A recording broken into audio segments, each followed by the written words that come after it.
শুভ সকাল আমার প্রিয় বন্ধুরা, কেমন আছো সবাই? আশা করছি সকলে অনেক বেশি ভালো আছো। আমরাও না বেশ ভালো আছি। ভারতের ছোট্ট একটি গ্রাম থেকে আমি রূপা, ব্লগার রূপা চ্যানেলে সকলকে স্বাগত জানিয়ে আজকের ব্লগটি শুরু করছি। ঘুম থেকে উঠেই এত গাদা বাসন নিয়ে বসেছি, সেখানে আছে পোড়া কালো কড়া। তো যাই হোক, সবটাই সুন্দর করে ছাই দিয়ে মেজে পরিষ্কার করে নেব। আসলে কি বলতো, ছাই দিয়ে মাজলে না যতই পোড়া কালো দাগ হোক চকচক করে। তো আমার ওই কড়াটা অনেক বেশি সুন্দর, যেটা অল্প মাজাতেই বেশ চকচক করে। আর একটা আছে না, যেটা সারা দিন মাজলেও না পুরো কালোই থাকে। তো যাই হোক, লোহা অ্যালুমিনিয়াম এসবের তফাৎ থাকলে ওরকমই হয়। তো এদিকে দেখো, বাসনগুলো খুব সুন্দর করে মেজে নিচ্ছি। আর ডেকচিটার মতো না আমি ফ্যান উপর করি। তো এটাও সকালবেলা করে আমি মেজে ফেলি, কারণ কি বলতো, প্রত্যেক দিন এটা হয়তো এমনি রান্না পড়ে না, তবে এটাতে বেশিরভাগ টাইম ফ্যান উপর করা পড়ে। তবে ফ্যান পড়ুক আর যাই পড়ুক, জিনিসটা যদি পরিষ্কার পাত্র থাকে সেটাও কিন্তু ভালো লাগে। কিছু কিছু দিন না কাজ করতে ভালো লাগে না, তো ব্লগ শেয়ার করাও অনেকটা কষ্টকর হয়ে পড়ে সেই সকল দিনগুলোয়। তো আমার যে দিনগুলোই ভালো লাগে না, কাজ করতে ইচ্ছে করে না, সেই দিনগুলো কেমনভাবে কাটাই দেখো। তো যাই হোক, এদিকে দেখো কড়াটা অনেক জোরে রগড়ে রগড়ে ডলে নিচ্ছি, আর মাঝে মধ্যে একটু ধুয়ে নিচ্ছি, কারণ পুরো ছোবড়াটা তেল চিটে ভর্তি হয়ে গেছে। তো আবারও একটুখানি সাবান আর ছাই দিয়ে ডলে নিচ্ছি। এতে করে এইবার কড়াটা বেশ সুন্দর চকচক করবে, আর ভিতরের যে তেল কালিগুলো সেগুলো উঠে যাবে। তো আজকের দিনটাই খুব একটা বেশি রোদ্দুর নেই, আবছা আবছা রোদ্দুর, তবে ঠান্ডা বেশ আছে। ইদানিং করে কিছুদিন কিন্তু ঠান্ডা ছিল না, আবার দু একদিন দেখছি বেশ ঠান্ডা পড়ছে। আর আমরা যেহেতু ফাঁকা জায়গায় গ্রামের মধ্যে বাস করি, আমাদের এখানে ঠান্ডাটা একটু বেশি। তো যাই হোক, প্রত্যেকটা বাসন খুব সুন্দর করে চুবিয়ে চুবিয়ে ধুয়ে নিচ্ছিলাম। আর তার সঙ্গে আজকে তো সিমরা নিশা দুজনাই বাড়িতে আছে, তো ওদেরকেও খাওয়ার ব্যবস্থাটা সকাল সকালই করতে হবে। তো দেখো, প্রত্যেকটা বাসন আমার খুব সুন্দর করে ধোয়া হয়ে গেল। ঘরের দিকে এখন প্রচুর বেশি কাজ আছে, তবে কতটা কি শেয়ার করতে পারি দেখা যাক। তো দেখো, বাসনগুলো তো মাজা হয়ে গেল। আর আজকে সত্যি কথা বলতে একদমই ভালো লাগছে না কাজগুলো শেয়ার করতে। আর বিশেষ করে বাড়িতে প্রচুর বেশি লোকজন আসা যাওয়া করছে। আগের দিন পাশের বাড়িতে একজনা মারা গেছিলো, তো তাদের বাড়িতে অনেক বেশি আত্মীয় স্বজন আছে, আর সবাই প্রায় আমাদের পুকুরে গা ধুতে আসছে। তারপরে এমনিতেই উঠোনের দিকে আছে, তো সেভাবে আর কিছুই তোমাদের সঙ্গে শেয়ার করতে পারছি না। তো যাই হোক, দেখো রোদ্দুর তো নেই, তবুও ঘরের যে ভিজে জামা কাপড় ওগুলো ঘরে তো রাখা যাবে না। বাইরে যতটা হাওয়া বাতাস খেলে ততটাই লাগার জন্য বাইরে মেলে দিচ্ছি। আর এই সকাল থেকে পুকুরে এত বেশি লোকজন আর ভিড় থাকে, আমি না কোনো কাজই পুকুরে করতে পারি না যে তোমাদের সঙ্গে শেয়ার করব। তো অনেকটা টাফ হয়ে পড়ে আমার পক্ষে পুকুরে কাজ করা, আর অনেক গাদাগাদি ঠেসাঠেসি করেই পুকুরে নামতে হয় কোনো কাজ করতে গেলে। ওই সকাল 5টা থেকে 6টার মধ্যে যদি করে নিতে পারি তাহলে হয়, আর একটু যত বেলা হয় ততই লোকজন আসতে শুরু করে। তো যাই হোক, বুঝতেই পারছো ক্যামেরা হাতে করে নিয়ে কাজ করা একটু তো অসুবিধা, কেমন জানি লাগে, সেই কারণে শেয়ার করতে পারছি না আজকে কিছুই। তো পোটেটাও একটু ঝাড়ু দিয়ে নিচ্ছি, আর ঘরটা আমি একটুখানি আগে ঝাড়ু দিয়ে নিয়েছিলাম অফ ক্যামেরায়, গুছিয়েও নিয়েছি। আর দেখি, বললাম না যেদিন ভালো লাগে না কাজ করতে, সেদিনটা আমার কেমনভাবে গড়িয়ে গড়িয়ে যায় সেটাই শেয়ার করছি।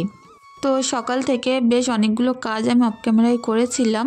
তো আজকে ভেবেছিলাম আজকেও কোনো ভিডিও শেয়ার করতে পারবো না হয়তো, তবে আমার অনেক বন্ধুরা আছো, এত সুন্দর সুন্দর কমেন্ট করো, তাদের কমেন্ট পড়ে না আমি ভিডিও দিতে সত্যিই বাধ্য হয়েছি আজকে।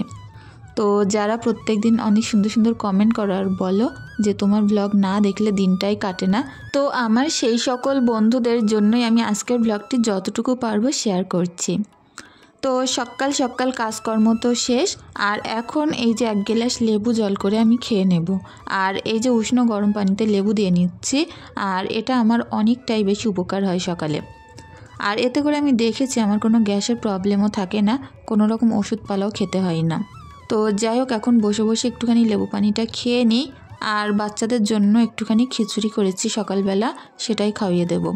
খিচুড়ি বানিয়েছি বলতে, ওই স্কুল থেকে সাদামাটা সিদ্ধ যে খিচুড়িটা দেয় ঈশার জন্য একটু বেশি করেই দিয়েছিল, সেটা জিরে ফোড়ন দিয়ে আর একটু সুন্দর করে বানিয়েছি। তো পানিটা শেষ করে খাওয়া, তারপরে আসলাম মশলা করতে। এখন একটুখানি আদা রসুনটা সুন্দর করে বাটা করব। আর আজকে না ওই মাছটা সেরকম কিছু নেই, অল্প একটুখানি ফ্রিজে মাছ আছে। আর যেহেতু বেশ কিছুদিন মাছ খাওয়া হচ্ছে সেই কারণে আজকে আর কোনো মাছ করব না, আজকে একটু মাংস রান্না করব। তো ভাবলাম অল্প একটুখানি মাংস, যেহেতু একেবারে একটুখানি মাংস, তো তার জন্য একটু সবজি আমি ওর মধ্যে অ্যাড করব। আর দুপুরবেলা সিমরানের নিমন্ত্রণ, ওর পাপার নিমন্ত্রণ আছে। তো দুই মেয়ে ওর পাপা ওরা তো নিমন্ত্রণ বাড়িতে যাবে। আর হাজব্যান্ড বলল তুমি যেহেতু যাবে না সেই কারণে তোমার জন্য মাংস এনে দিই।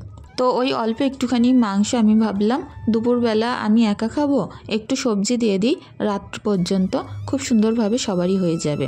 তো আমাদের মতো মধ্যবিত্ত সংসারে একবেলা খেয়ে সব কিছু ফুরিয়ে ফেললে পরের বেলার চিন্তাটাও না করলে হয় না।